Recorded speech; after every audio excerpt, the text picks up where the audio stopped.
Good morning, everybody, and welcome back to another episode of More to Explore. We have a great show for you today. I'm super excited to introduce our new Bonobos cam. So, thank you for everybody who's joining us today. Honestly, we're going to get right into it. My name is Brian Bird, and I am joined by Exploded.org's resident naturalist, Mike Fitz, to help introduce the Bonobos cams. Mike, good afternoon. Hi, Brian. Hi, everyone. No matter where you're watching around the world, I'm happy to be here. And if you're new to Explore.org, of course, welcome to the community and welcome back to all of our longtime viewers. We are the world's largest live nature cam network with about 200 live cameras all over the world. Our program today includes so much great content that I don't want to delay. Right now, we're watching the Lola Bonobo Sanctuary enclosure cam in the Democratic Republic of the Congo. This is near Kinshasa, and we are very excited to host another cam featuring a great ape. As we'll learn today, bonobos are unique. They were once classified as a subspecies of chimpanzee. We now know that they are a unique species with unique habits and cultures. Like chimpanzees, human activity threatens bonobos with extinction, yet also like chimpanzees, bonobos can teach us much about our own humanity. Friends of Bonobos works to save bonobos and their rainforest home. They operate the Lola Bonobo Sanctuary, which is a nature school where orphaned bonobos learn about living in the wild. This is the only sanctuary in the world for bonobos, and we have world-class access to it through our webcams. To introduce us to the bonobos and what we can learn to see on the webcams, I spoke with Dr. Brian Hare, who is a primatologist and a member of the board of directors for Friends of Bonobos. Here is our conversation.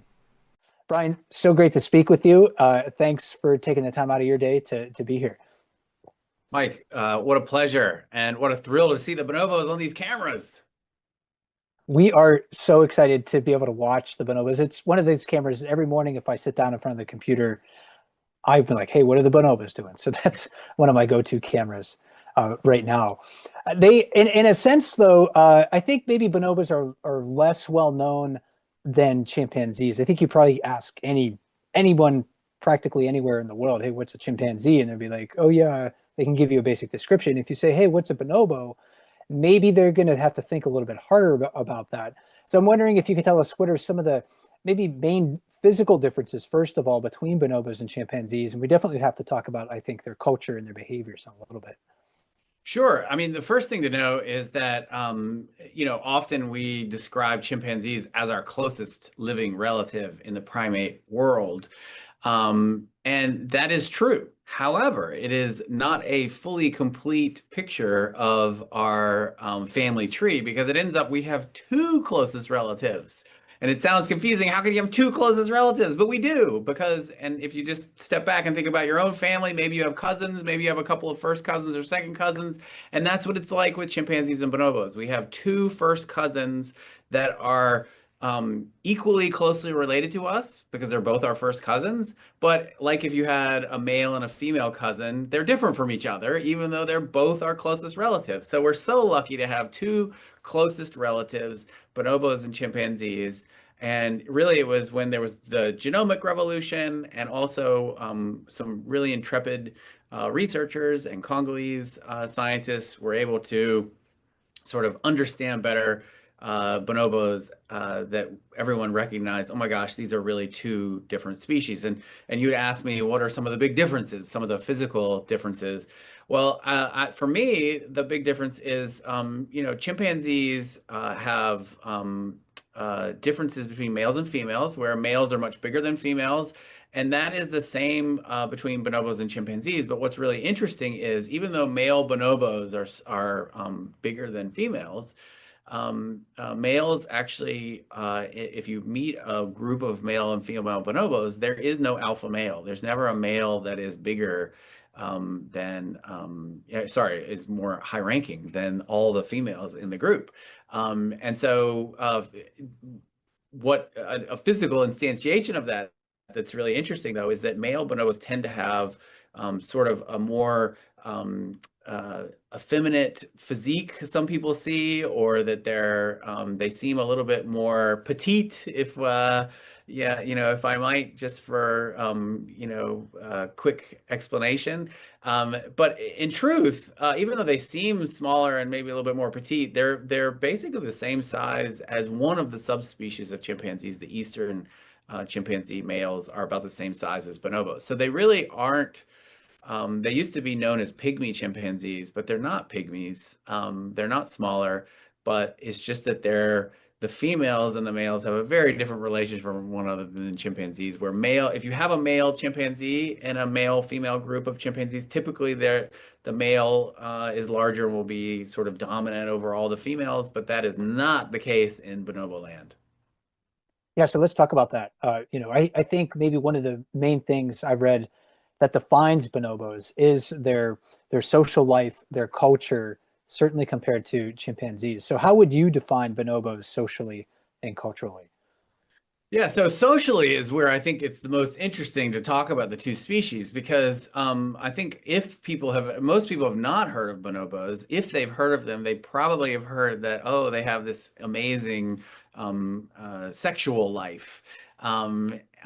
However, what is remarkable about bonobos to me is less about the fact that they are really, willing to engage in what my wife in her book called Bonobo Handshake, meaning they're willing to, rub genitals on just about anybody. What's more interesting about them by far is that they're the only member of our family of great apes that doesn't murder. They've never been observed. No bonobo has ever been observed to kill another bonobo. So that is remarkable, and that's not the case with, say, chimpanzees. Chimpanzees, sometimes their fights escalate to the point where one chimpanzee or a group of chimpanzees will kill another chimpanzee.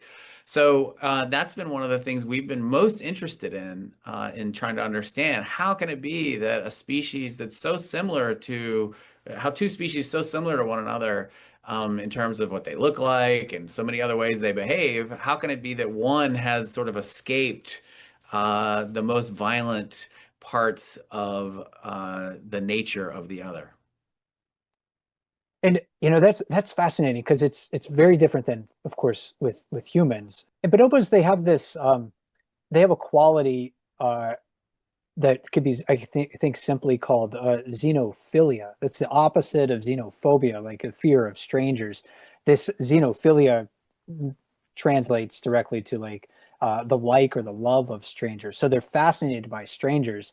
And I'm wondering how does this um, manifest when they meet other bonobos? Well, believe it or not, that xenophilia was first demonstrated at Lola Bonobo. It was the first time scientifically that it was demonstrated experimentally that bonobos are attracted to strangers. And myself and my Congolese student, who now is in charge of welfare at Lola Bonobo to make sure the bonobos always are in a wonderful environment. Her name is Susie Quatwinda. We work together and got the first insight on this that bonobos, if you gave them the choice of having yummy food that they could just eat all themselves, or they could let someone in to share the food with.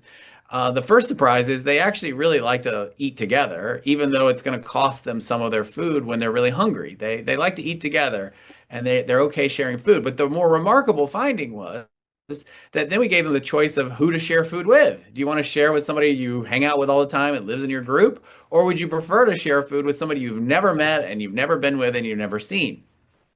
And it's the equivalent of like going into a restaurant and instead of sitting down at the table with the people you came with, you walk over and sit down with somebody that's there and you've never seen in your life.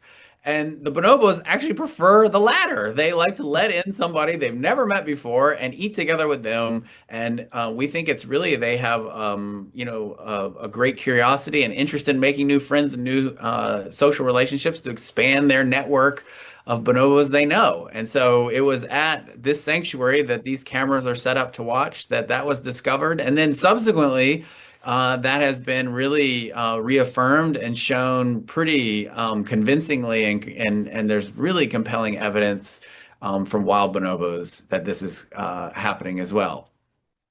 It is that friendliness towards strangers. That's in innate behavior then? It's not something that they learn. It's something that it's just they like to do no matter their upbringing.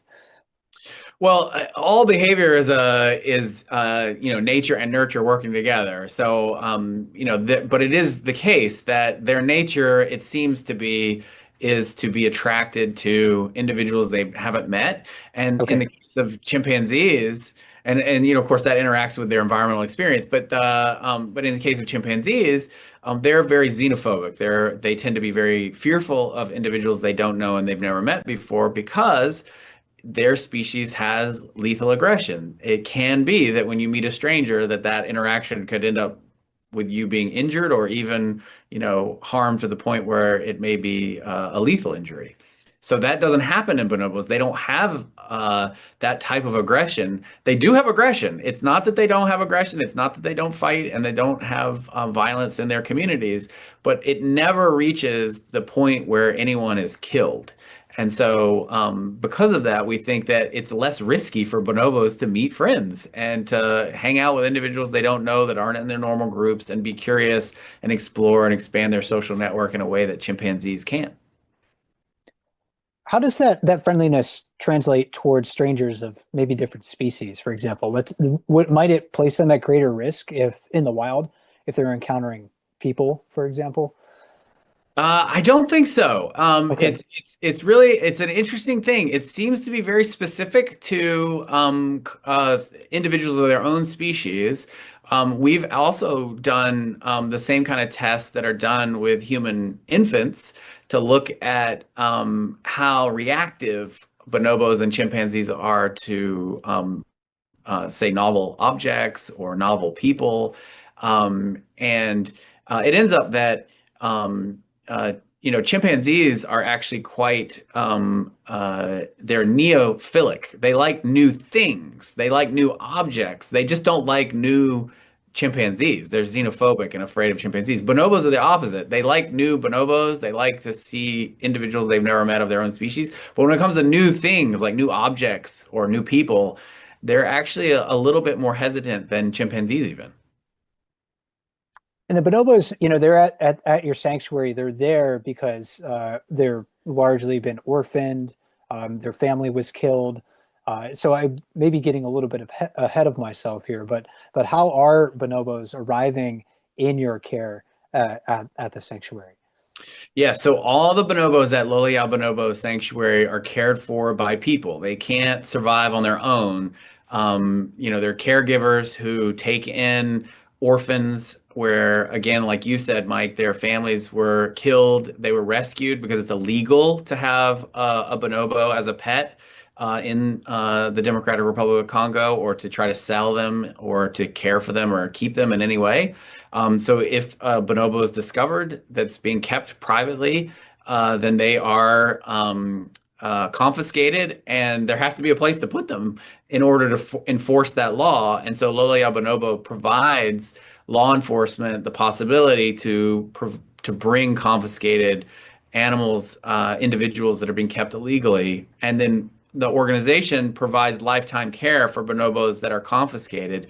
And there's a beautiful primary tropical forest. It's over 30 acres of forest that they can go into. I mean, most zoos, if in the Western world, provided an acre, it would be amazing. And so these guys really have a beautiful, large forest that they go out into every day, and then they come back into buildings at night because they don't like to get rained on. They're pretty smart, and they're provided are the caregivers there, our Congolese staff that dedicate their lives to caring for these guys. They provide them with hammocks every night, and they give them a nice dinner, and they give them bedding so they can make a big nest to sleep in. And the next morning, they let them out back into the forest to be bonobos. And so it's really a nice setup. And the last thing to understand is just that they usually bonobos are orphaned when they're very young, when they're infants, and they require a lot of care, and they have to be put together with a human surrogate mother to give them a lot of support. And they're in a group of peers that are similar age infants. And then once they get old enough, then they're put into a group of bonobos to live, basically like a bonobo would, just kind of in a microcosm at Lola Bonobo. Yeah, and I wanted to ask you about that as well, about that process. You mentioned surrogate mothers before they're introduced to the larger group. So what's that process like? And then how does the group dynamics among bonobos at your sanctuary affect the introductions of new group members? Well, it's really interesting. I also have worked at sanctuaries for orphan chimpanzees, and it really does highlight the difference between the two species. The answer to your question, because at a chimpanzee sanctuary, when chimpanzee infants are orphaned, they have to be cared for by a surrogate human. They're in peer groups like we do with the bonobos. But the real difference comes when, okay, now you're old enough to go in with older chimpanzees. You don't need to be with a human anymore. And it's time to integrate you with your own kind. With chimpanzees, you can't just take them and put them in any chimpanzee group because they're xenophobic and they'll be aggressed against and they'll be in great danger as an individual to just be put into a group full of chimpanzees they don't know and haven't been around them. So what has to happen is you kind of have to keep them in peer groups. You have to keep them with the individuals they've been raised with, and then they just kind of have to stay with those individuals the rest of their lives. That's not what happens at Lola Bonobo. At Lola Bonobo, because bonobos are xenophilic, because they're so interested in new individuals, that when a bonobo infant finally is old enough to be integrated in with the rest of the older males and females out in the forest, bigger in forest enclosures, they literally just take them, they put them in the enclosure, and it is like a huge celebration the day that they're integrated. All the bonobos are so excited to have a new friend, and it can be very nerve-wracking for the individual being released because, of course, it's like first day of school meeting all these people who all know each other, or first day of work, maybe, I don't know. But basically, the bonobo infants that are integrated into these groups, they do fantastic. They tend to be preferred social partners. The females, in particular, the young females, are just absolutely celebrated. And that whole process would be just impossible with chimpanzees because it'd be so risky and dangerous for the individuals you were integrating. So it's just a great way to highlight, again, the difference between these two species. And correct me if I'm wrong, but as I understand it, success for Friends of Bonobos means that you wouldn't need a sanctuary necessarily. Bonobos would have healthy, self-sustaining populations in the wild. Their habitats would be secure. So you're looking to really secure wild populations and their health and longevity. So how do you decide maybe when to rewild bonobos in your care? What is that process like? So the other thing this organization does that is really remarkable is we rescue individual orphans that have been confiscated. We then help them recover from that trauma and then integrate them into bonobo society at the sanctuary. But ultimately, as you say, the goal is for as many bonobos as possible to release them back into the wild. And we have another resource called Ikolo Ya Bonobo, and that is a large forest in the Congo Basin near a city called Basankusu, and it is a massive virgin forest that's under our care and also the care of the folks who live there. The Congolese folks who have been taking care of these forests for generations are our partners. And we re-release bonobos that are capable of going back into the wild after being rescued and then rehabilitated. They're released back into Ikolo Ya Bonobo. Not all bonobos can do that because some of them have some experiences or injuries that might prevent that.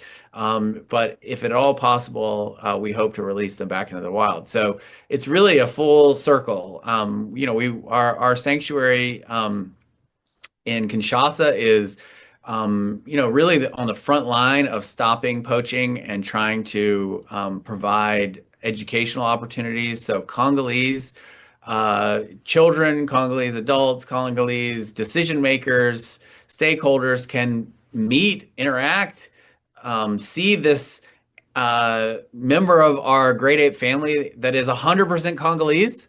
It is really something they can be proud of. And one of the first things that often Congolese visitors are surprised to learn is they think that bonobos live everywhere in the world. And they're surprised to learn, oh, they're only from here?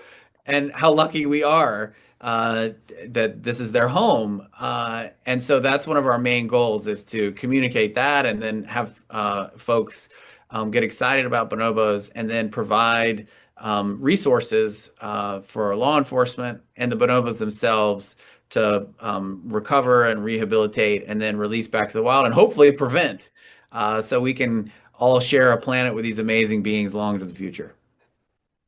What can we do to help, I guess bonobos, especially, to secure their habitat and to uplift the communities in the DRC, because those are the people who are the guardians of bonobo habitat.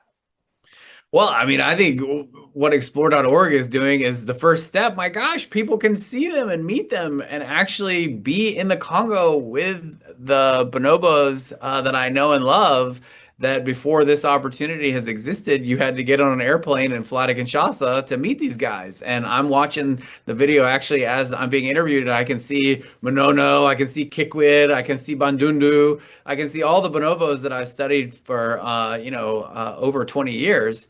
And the fact that you too can see them now, oh my gosh, that is incredible. The only thing I hope there was some way that people could learn the individuals, because as soon as you can learn the individuals and their relationships with each other, it's like watching a soap opera.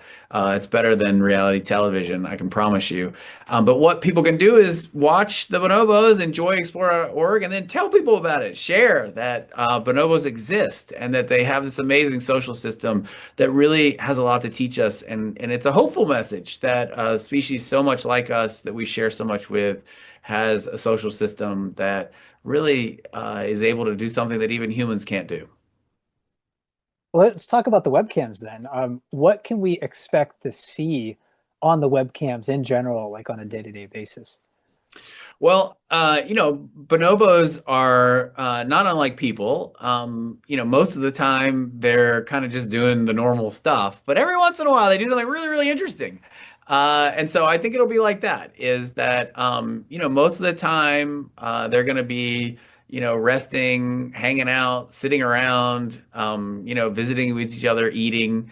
But if you know the individuals, what's interesting is who's sitting next to who. Why is he grooming her? Why is she now allowing him to groom? Uh-oh, why is her sister now moving closer? And why did his, mom just go slap this other individual?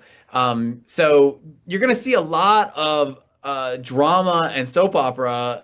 And the question is, will you be able to watch enough to recognize the complexity that you're seeing? But without even that, what you'll see is, um, great apes being silly, great apes playing, great apes eating, reminding you so much of ourselves because of the way that they just move. Um, and of course, if you watch the nursery, good luck not falling in love with those guys as they're chasing each other around being goofy little baby bonobos.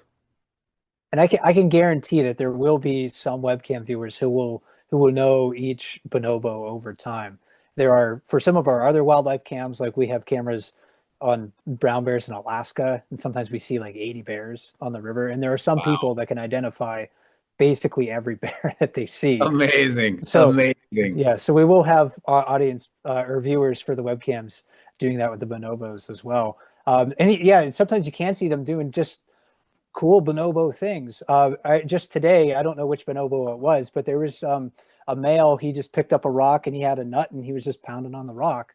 And again, like think about Jane Goodall in the 1960s describing chimps using tool use and how that was mind blowing for scientists at the time. But we get the opportunity to see other animals doing some of those similar That's things. right. They do. So, and what's interesting even more about that behavior is that wild bonobos actually do not use tools that way. It's only at Lola bonobo that has been observed that bonobos will use a hammer and anvil like that to crack open nuts.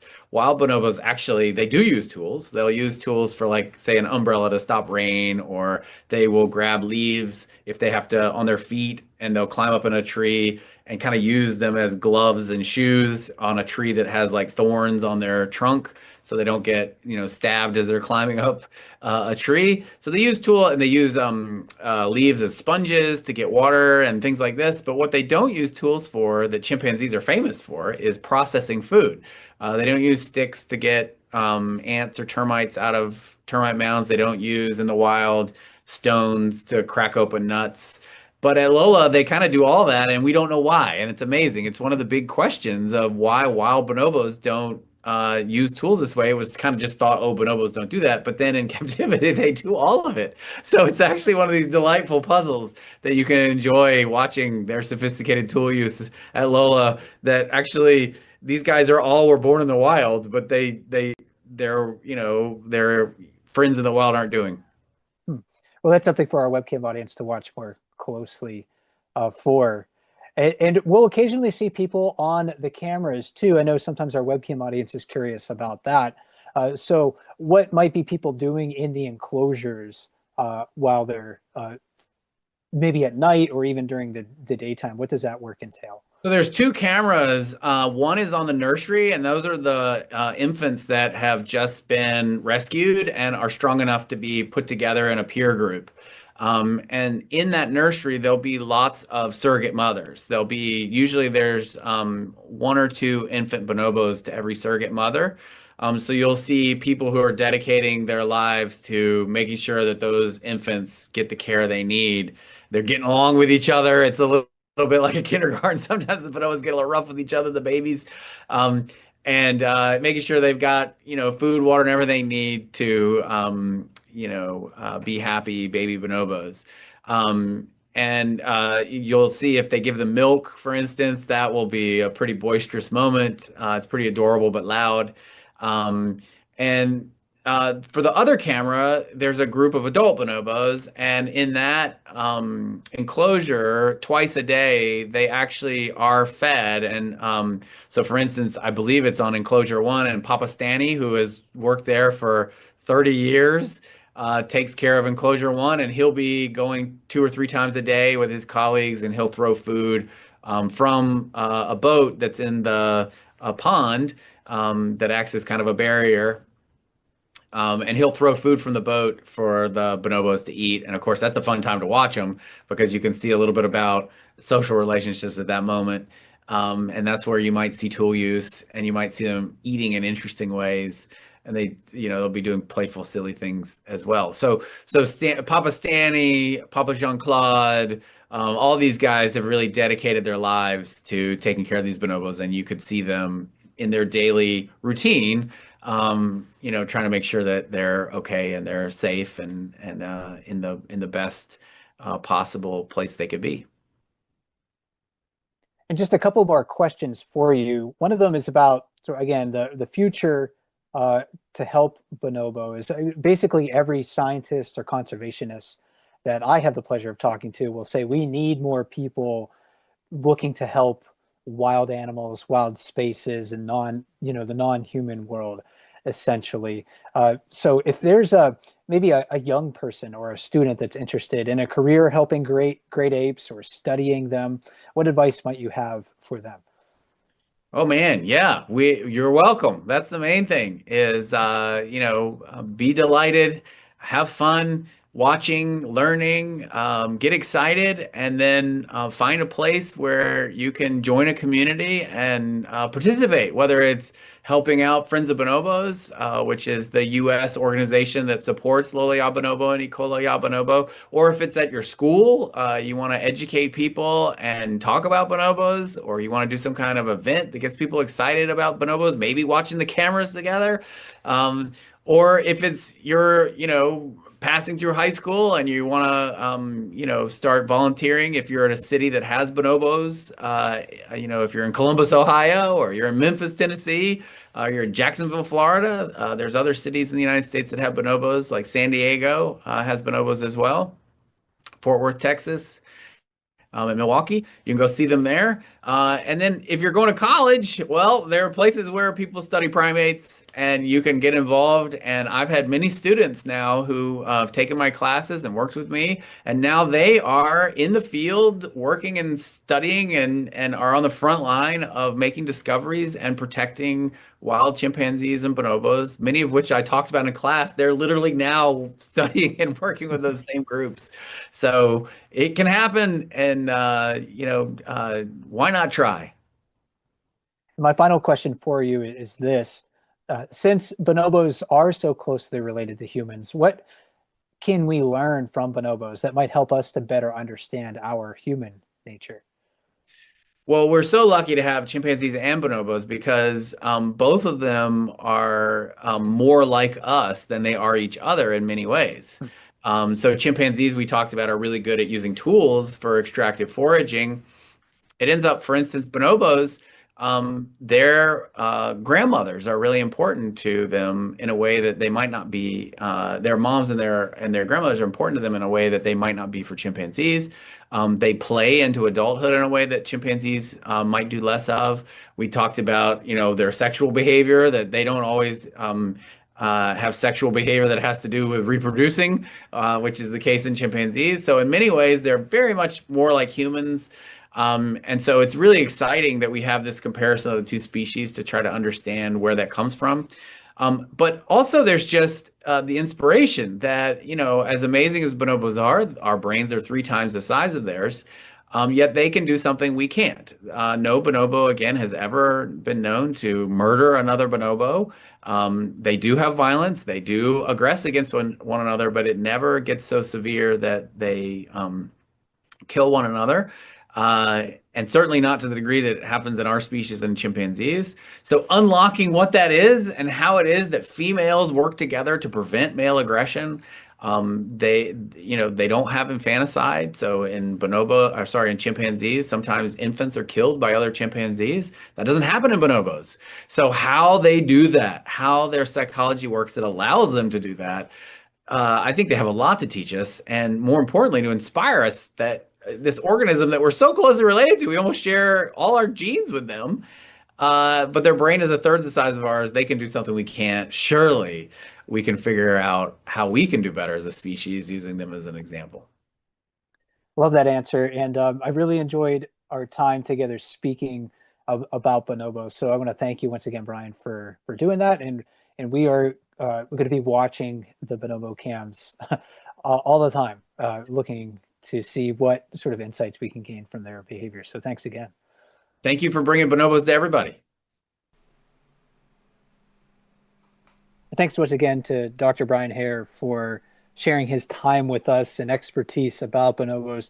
If you want to learn more about the work of his organization, Friends of Bonobos, go to their website, bonobos.org. And of course, if you want to watch live footage of the bonobos anytime, the link is explore.org/bonobos.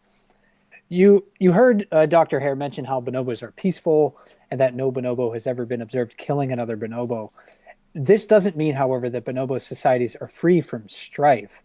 Before anyone except my co-host Brian Bird and I had seen the interview with Dr. Hare, Explore.org contributor Glass Interrupted wrote to me a few days ago to share news reports from, I think, 2025 about a group of female bonobos attacking a male bonobo to the point where the researchers who observed the event didn't think the male survived.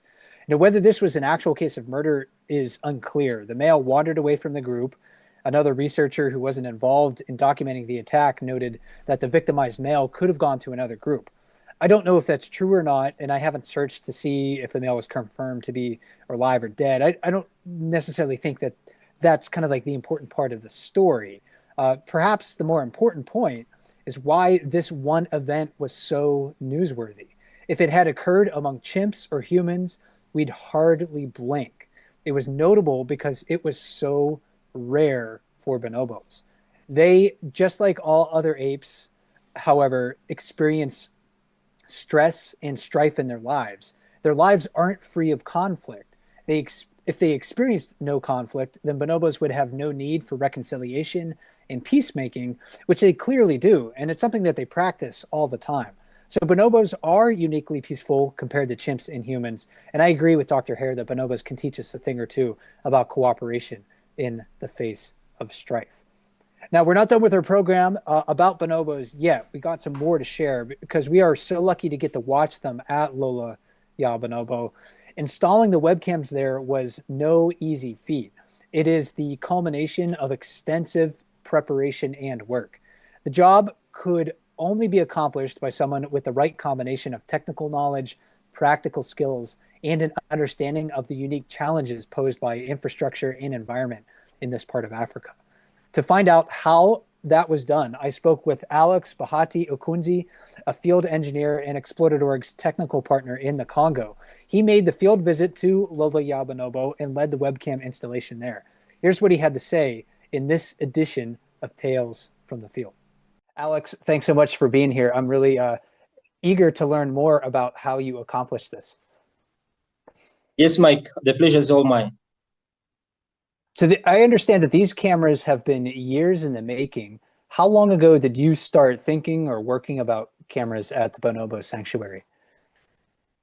It took more than 2 years. I think we started back in before COVID. Before COVID, yes, that's the moment I did my first visit at Bonobo Sanctuary, and from there, the idea of putting the camera started. And it's been going back and forth since until this last moment where we did the installation of the cameras. And you had some logistical difficulties getting equipment there, getting supplies there. So can you tell us just a little bit about the logistical challenges that you experienced? Yeah, exactly. We did have so many challenges when it comes to logistics.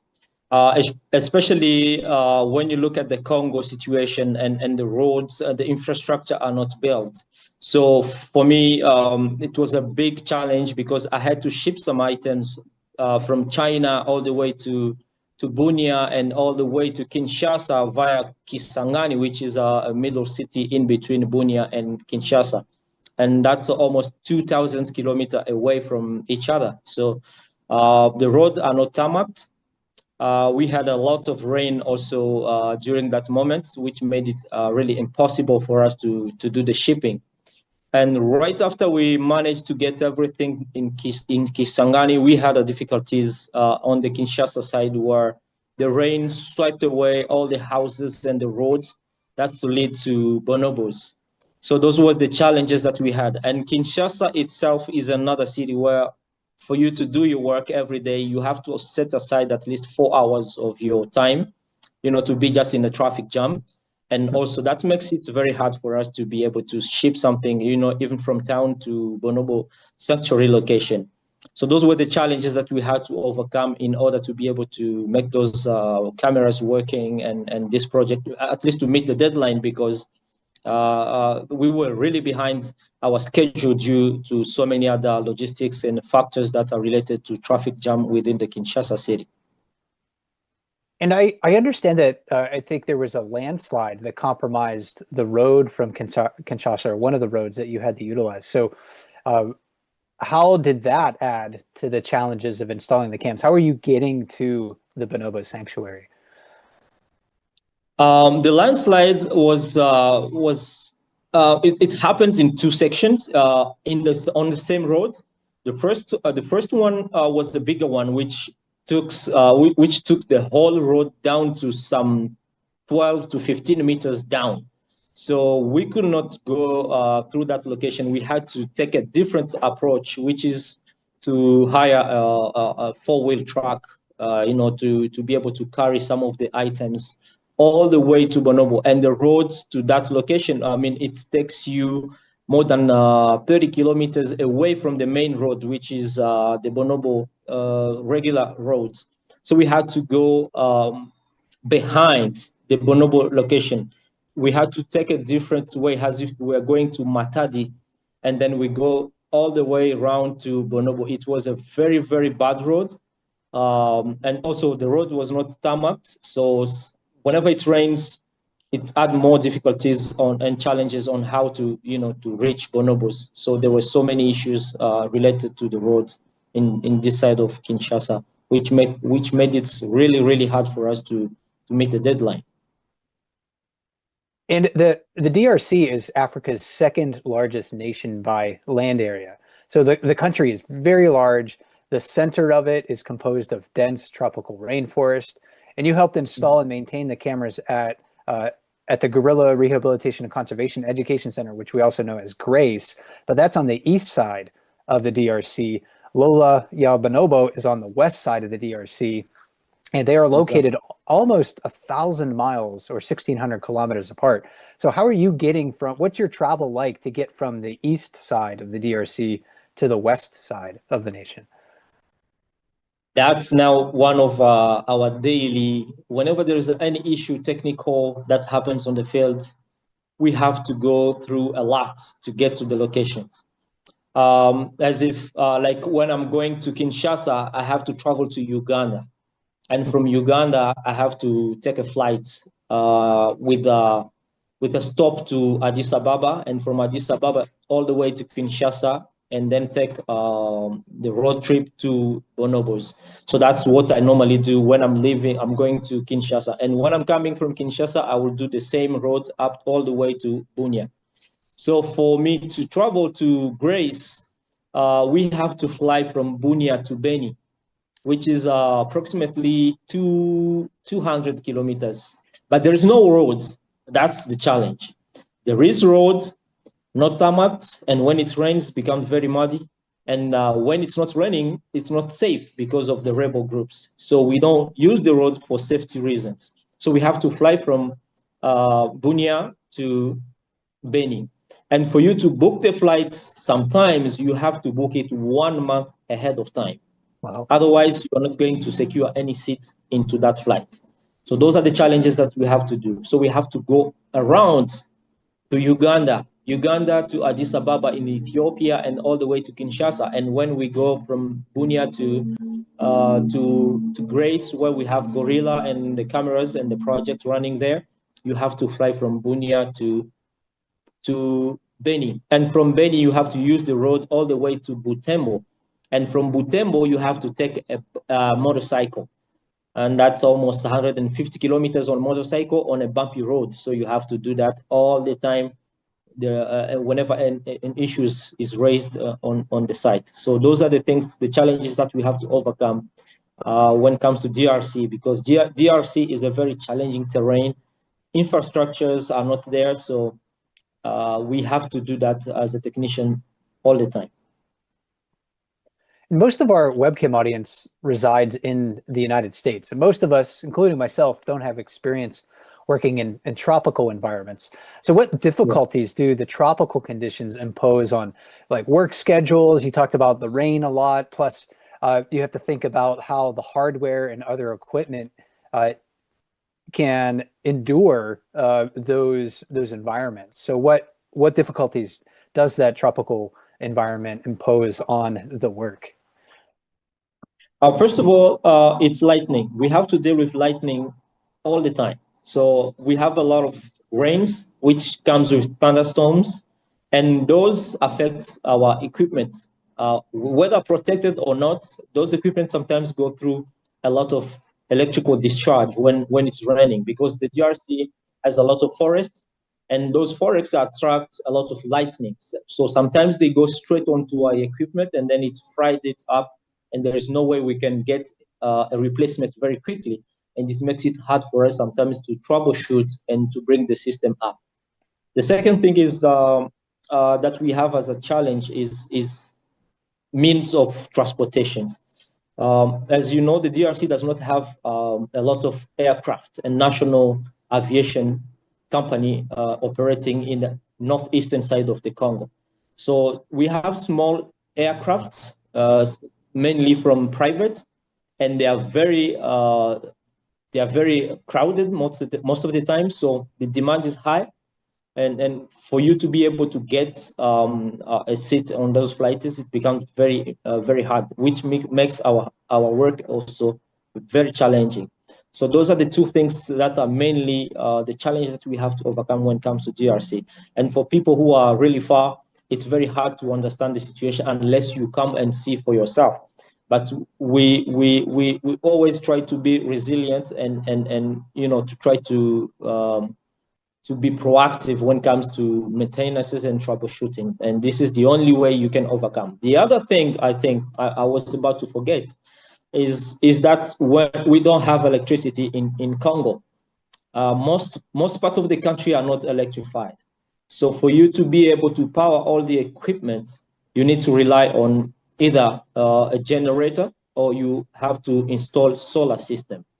And whenever it starts raining, you don't get 5 hours of solar charging time. So you have to, you know, be able to at least to add extra generator to be able, in some situation, to charge the battery so that you have reliability on your system and be able to run it 24 hours. So those are the challenges. So most parts in DRC, we use solar system. When we combine it with the tropical rain, it becomes hard during rainy season because it rains almost 6 months in DRC and we have 6 months of sunshine.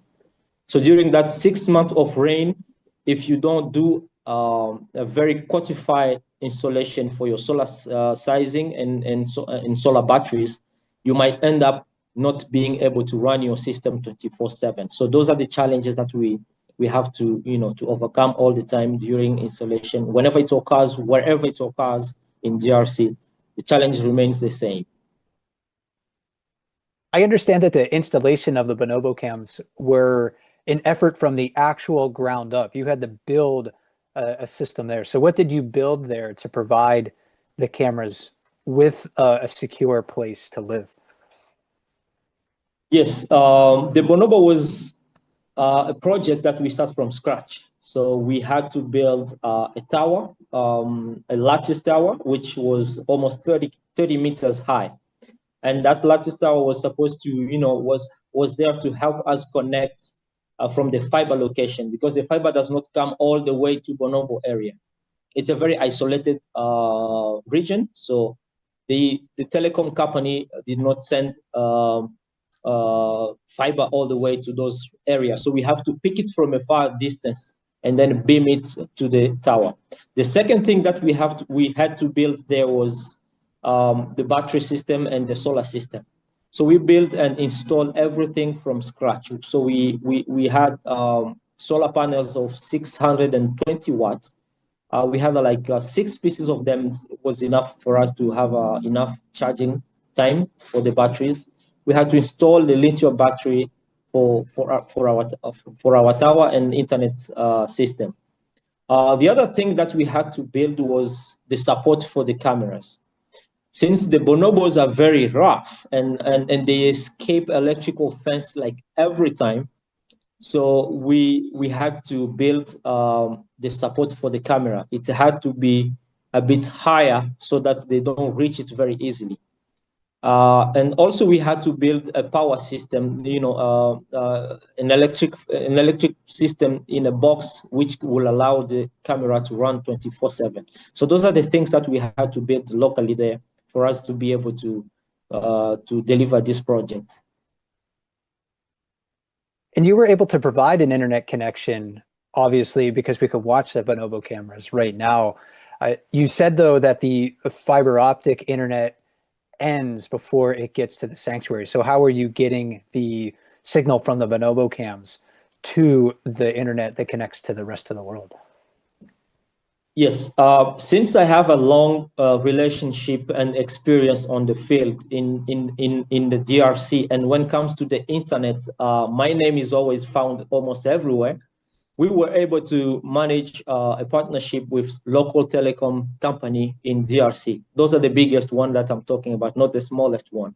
So we were able to secure a partnership with them and use their telecom tower to get the fiber to our location. And what we normally do is to beam the signal using radios, point to point, to the location where we need the fiber optic to be delivered. Since we cannot run the cable all the way through, so we have to beam them using radio, and those are wireless radio transmission. So we did the same for the bonobos as we did for the grays. We did point-to-point installation from the telecom where the fiber ended to deliver the fiber to bonobos on our tower, and then all the way through to our router. This is what we had to do in able to be able to have the live streaming going on. Well, we are grateful for your work. I know I speak for not only the Explore.org team, but all of the people around the world who have been enjoying the Bonobo cams and are going to be able to help protect this that endangered species. So Alex, thanks once again for all of your hard work and sharing your time with me today to help us learn more about what you had to do to provide those cameras.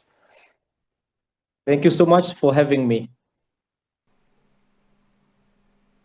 I want to thank Alex Bahati-Okuonzi once again for his efforts and taking the time to speak with me. Alex is a field engineer and Explore.org's technical partner in the Congo. You also heard that Alex installed the webcams at the Grace Gorilla Sanctuary. Installing and maintaining those and the Bonobo cams takes really a special set of skills and knowledge, and we're really glad to have his help. Absolutely. And let's stay with Africa for a few more minutes because our webcam partners at Africam have an update about an endangered species that we can also watch on Explore.org. It's that time of year again, and something special is unfolding inside one quiet cave at Stony Point. A pair of African penguins has moved back in.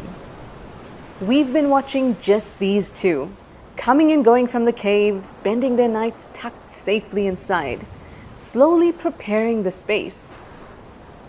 One stands at the entrance, keeping watch, then they swap. It's steady, quiet work, but full of purpose. We're not even sure if this is the same pair that raised 2 chicks here last year. It might be, it might not be. But they've chosen this cave in view of the Africam, and that's what matters. Mating usually happens at the nest site, and it has already begun, which means an egg or eggs could follow soon. African penguins usually lay 1 to 2 eggs, a few days apart. On rare occasions, they might even produce 3 eggs. Incubation lasts around 38 to 42 days, and both parents share the responsibility, taking shifts as each parent goes out to hunt. And because the species is endangered, every egg truly counts. So now, the waiting begins. If you'd like to follow their journey, keep an eye on the live camera. These next few weeks are crucial, and at any moment, that quiet cave could hold an egg, or 2, or maybe even 3. And not long after, gray fluffy chicks peeking out. So stay tuned. And thanks again to our partners at Africam for that update. Mike, I know that we're both super excited and looking forward to that penguin family again at Stony Point. And when the Africam update was recorded last week, no egg had been confirmed for this pair, but the behavior of the penguins over the last few days suggested something else. So let's get more information about them at this week's Egg Watch. Yes, this is our March 9, 2026 edition of Egg Watch, the part of the show where we check on the bird nesting activity of our myriad cams on Explore.org. And we're going to go to Stony Point Nature Reserve in South Africa. Again, this is a critically endangered species. African penguins eat a lot of small schooling fish, which means that humans can directly compete with them for food. So their populations have rapidly declined over the last, let's say 80, especially in the last 50 years. And it's thought largely to be due to food shortages resulting from overfishing by commercial fisheries. The African penguin's main foods in South Africa are anchovies and pilchards, which are a type of herring. Those fish are a major target for purse seine fisheries. So what can you do to help these birds Really take a moment to research where your seafood is coming from and whether it is certified sustainable by organizations such as the Marine Stewardship Council or the Monterey Bay Aquarium Seafood Watch. When I'm unsure about the origin of a fish on a restaurant menu, for example, I often ask the server. If they don't know, then I can take a pass, and that's usually what I do, and I order something else. Same thing in the grocery store. If you're not sure about its sustainability, don't buy it. Most of the world's fish populations are overfished, and we need to reverse that trend, and we can do so by making good choices. So with this pair on the Stony Point colony, again, I haven't been able to see an egg in the nest, but I highly suspect one is there because it looks like they've been incubating since on or around March 5th. And incubation lasts about 38 days. There's like been a bird consistently in that little grotto there. So if there's an egg there or two, our expected hatch for this pair would be mid-April, maybe around April 13. And thanks to Africam and BirdLife South Africa for partnering with us for that camera once again.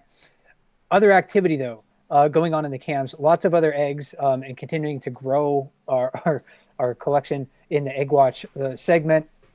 In the Channel Islands region, we have the Fraser Point nest on Santa Cruz Island with Andor and Cruz. 3 eggs there. The expected hatch there is very late March and very early April for those eggs. At 2 harbors on Catalina Island with Chase and Cholin, 3 eggs were laid there. The third was not viable, but 2 eggs remain in the nest. And the hatch date there is going to be early April as well. Thanks to the Institute for Wildlife Studies, again, for partnering with us for those Channel Islands cams. And then moving to the mid-continent of North America with our partner at the Raptor Resource Project at the Decorah Fish Hatchery, Hatchery Dad and Hatchery Mom number 2. They paired there last year. They have 2 eggs currently in their nest, and they have a hatch window that begins around March 26th. Then at Decorah North territory with Decorah North female and an unknown male, there has been lots of strife in this territory earlier this winter with the unknown male ultimately displacing Mr. North, who was the longtime resident male. The Decorah North female just laid an egg on March 7. So the expected hatch window there begins around April 10. And then finally, going to South America, southern giant petrels at Patagonia Azul Provincial Park. Still some birds hanging out in the nesting colony there. They began hatching around Christmas Day, but they stay in the nest for like 100 to 130 days. So very late March and early April, I think, is when the chicks are going to fledge here. Although we're starting to see those little chicks shedding their baby feathers and growing into their juvenile plumage. More eggs are on the way throughout our Explore.org family of webcams. So watch maybe for a great horned owl pair to nest at the Farm Roost cam. It's almost time for the wading birds of the spoonbill and alligator cam in St. Augustine, Florida to start their nesting season. And the great green macaws are spending a lot of time at their nest cavity. So you can watch these and other nests every day on explore.org. Amazing. Thank you, Mike. And as we wrap up our show today, we do have some more upcoming events this week and next. So starting up with our regular shows of the Africam show on Tuesdays. But do note these times are in Pacific time, and these are 1 hour later because South Africa doesn't do daylight saving time. So if they were at 6 a.m., now 7 a.m. So Tuesdays, tune in to the Africam show for a virtual live safari. And then Thursdays, join for the Wild Moments show to look at all the best clips from the Africam cameras. And this Wednesday, we're having a live chat about rhinoceros conservation. So be sure to tune into that. And then on March 18, we're doing a live play-by-play with the Sandhill crane migration. So that'll be super exciting. And of course, you can catch our next episode of More to Explore on March 23rd. And thank you all for joining. We're wrapping up here right at an hour. And I want to thank everybody for joining us today, and especially give a special thank you to both our special guests, Dr. Brian Hare and Alex. And of course, a special thank you to my co-host, Mike Vitz, and all of the cam wrappers and moderators. So join us for another episode of More to Explore again on March 23. And until then, happy exploring.